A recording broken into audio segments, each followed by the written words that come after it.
Over the last 4 years, I've managed over $60 million in ad spend. And now I run a creative agency with clients that actively spend over $20 million every single month. Today, I'm going to be sharing some of the key mistakes that the most successful brands are not making with their Facebook ads. So if you want to get results like Opopop, who 4x their ad spend and half their CPA in just 45 days, or the Perfect Gene, who almost doubled their revenue in less than 12 months, then pay attention and do not make these key mistakes. And stick around, because the last one you may not expect. The first mistake is a lack of consistency in the messaging throughout your funnel. So imagine this, you are scrolling through your feed and you see an offer for a free pair of gloves when you buy a shirt. You're like, oh, okay, great. Okay, I want to get a pair of gloves, so I might as well go and buy this shirt. And then you click through to the landing page and there's no mention whatsoever of the gloves. It's just buy your shirt for $49.99. You're going to be less likely to convert because there's less consistency throughout the funnel. And less consistency creates more friction, and more friction results in less conversions. And this doesn't just apply for your messaging on the front end. You need to make sure that it's consistent across the whole funnel, from that ad at the very beginning to your post-purchase flows. Yet so many brands are sending traffic to landing pages and funnels that are incongruent with what's been mentioned in the ad up front. And that's just going to create a world of problems and make the whole experience feel less smooth for a customer. The next one is not doing enough audience research. And this is a mistake that a lot of brands don't even know that they're making. The reason I say that is because I speak to brand owners around 5 to 10 times a week at this point. And a lot of them come to me and say, oh, our creatives aren't working, or like, I've tried the 3 reasons why, or I've tried the before and after, or like this format or this format, it's just not seemed to work for us. And then I look into their ad account, and it's not the actual ad formats that are not working for them. It is that they don't have a fundamental understanding of their avatar. And I've said this many times, when you're on Facebook, you are not only going up against your competitors, you're not only going up against other brands, you're also going up against everything on your prospects' organic feed. So their friends' posts, their families' posts, meme posts, like all this stuff that's trying to compete for your prospects' attention.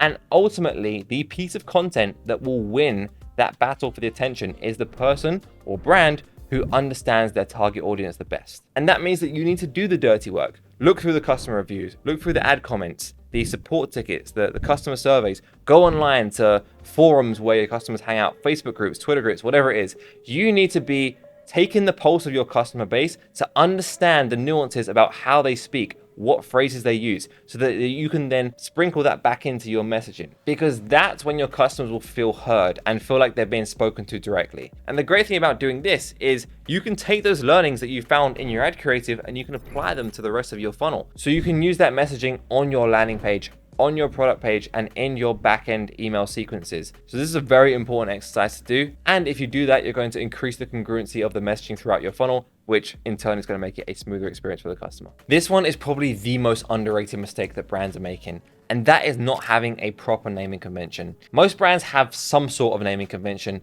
I mean, they kind of tag their ads properly, but there's no structure to their convention, and more importantly, there's no strategy behind how they're going to extract learnings. And let me tell you why that's a problem, because what a proper naming convention is going to allow you to do is 2 things. Number 1, organize your ad account, and number 2, more importantly, it is going to allow you to isolate variables so that you can quickly and efficiently learn and optimize. Let's just say you sell bananas. You know, you're a nice little banana shop that sells their bananas online. How are you going to come up with angles to sell that? You might say, did you know most bananas bruise within 48 hours? Do your bananas stay ripe for too long? If you're deficient in vitamin D, stop scrolling now. Those are your angles. And then on top of that, you'd be testing different ads formats. So you might say 3 reasons why you need to try these bananas, or a before and after, before these bananas, after these bananas, or a testimonial mashup of people enjoying your bananas. And you'll have other variables like the products or bundles that you're advertising, the landing page that you're sending to, the strategist or the video editor who worked on the ad. The point is, you want to list out all of the variables that go into making the ad. And then when you test the ads, you can run reports in a platform like Motion or just a simple Google spreadsheet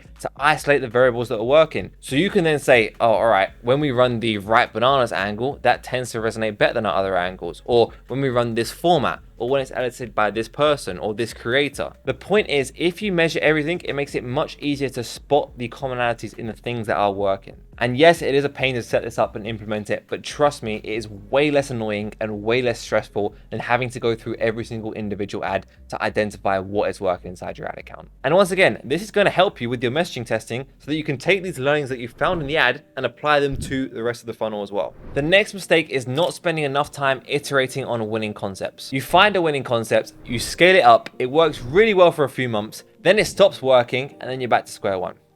Does that sound familiar? If it does, then you need to start thinking about how you can iterate on the stuff that's working so that you can extend the lifespan of these winning ads. Because the reality is, everyone spends so much time focusing on net new content when it is so much easier to try and improve on something that's working. And yes, it is lower reward because it's not a completely new creative swing, but it's also so much lower risk because it's already working inside the ad account. So you want to spend a good proportion of your time looking at the things that are working and doing two things. Number one, trying to improve those ads. So thinking about changing the hook, or adding in some other creator clips, or turning it into a mashup, or changing the voiceover. There are many different things you can do to improve an ad. Ideally, you look at the data from inside the ad account, look at the soft metrics, look at the CPAs, and use that to inform what changes you make. That's the first thing. The second thing is that you log those learnings and then you use them in your net new concepts so you're not making the same mistakes again. And that's how you create a creative flywheel where you're not just putting out creative for the sake of putting out creative, you're taking the data, extracting learnings, and then you're using that for the future net new concepts that you're going to go and produce. And that is how you optimize over time. Hopefully you're starting to see now that a lot of the mistakes in this video have a lot of overlap, and actually with the right systems and processes put in place, you can plug a lot of the gaps in your advertising strategy in a relatively short space of time. The next mistake is not immersing yourself in the world of digital advertising. And what I mean by that is being active on platforms like X and LinkedIn. And before you roll your eyes, no, you do not have to post, but you do need to be on top of the strategies that are working right now. A lot of the marketers on those platforms are on the cutting edge of what is working right now, and they will tell you what ad strategies are working, what account setups, what types of ad creators and formats, and share winning ads on there. And for all its pitfalls, I mean, it is great. I mean, it's literally like being mentored by 8 and 9 figure CEOs, CMOs, and founders. So we've got a lot of our advertising strategies and ideas from those platforms. You don't want to take everything that people say as gospel because a lot of people are,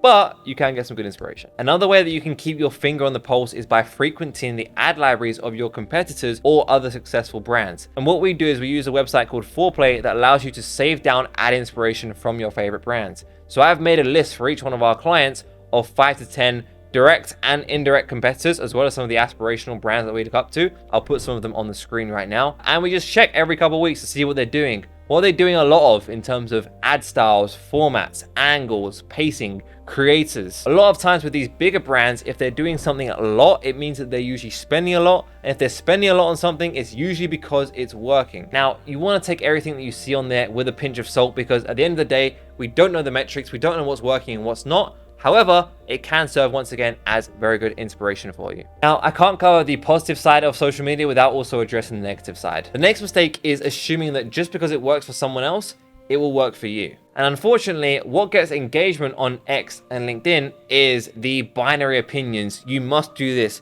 you must do that, you should never do this. There is no room for gray area or nuance. If you're not using the 3-2-2 structure or the BPM method or cost caps or bid caps, if you're not doing this specific thing, then you're wrong. But the problem is there is no one way to scale a Facebook ad account. There are a huge amount of variables that go into a successful ad strategy. So to say this will work or this will not work for you because it has worked for me is pretty naive, really. Ultimately, you need to approach your ad account with a very methodical testing mindset and interpret the stuff that you see online as this is what works for me rather than this is what will work for you. The next mistake that brands make is not understanding their unit economics. I'm going to throw something out there.